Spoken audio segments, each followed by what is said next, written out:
It's an incredible thing when the most exciting or fantastic thing you can do in this life is die. Paul Elder's experience began here at the Swift Current Civic Center in November of 1992. He was playing in an old-timers hockey game when suddenly it felt like he had been hit in the chest with a sledgehammer. There was excruciating pain flowing through his elbow. Paul Elder was having a heart attack and he needed help quickly. An ambulance arrived and Elder was strapped to a stretcher, given oxygen, and rushed to the hospital.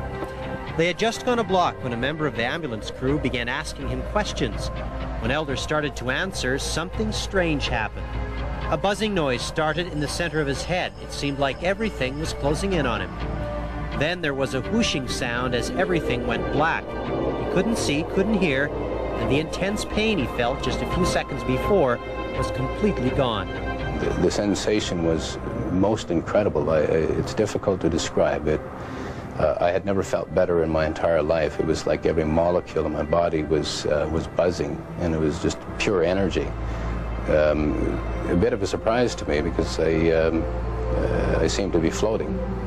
And soon they floated up to the top of the ambulance, and I could see the young lady bent over top of me, working on. I could see my body on the stretcher inside the ambulance.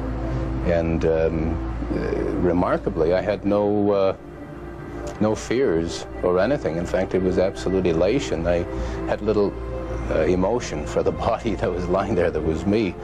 And the most incredible thing, the most incredible feeling that I've ever had in my life was in this state, just floating there. And I knew what was happening then, and I knew where I was going, and it was like I'm going home, and it was extreme. I was ecstatic.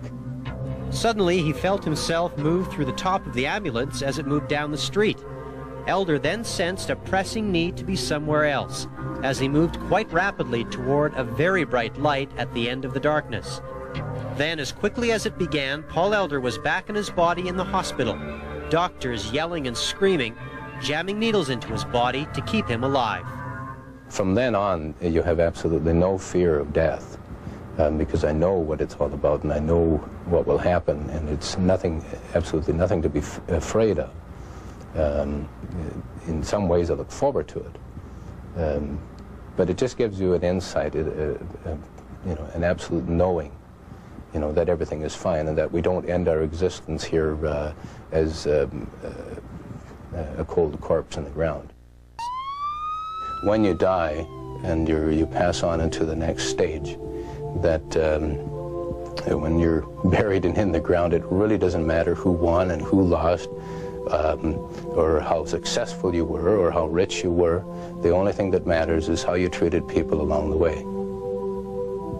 And that it was such a plain message that I came back with, that it was so important in this life how we treat other souls on this similar journey that we have.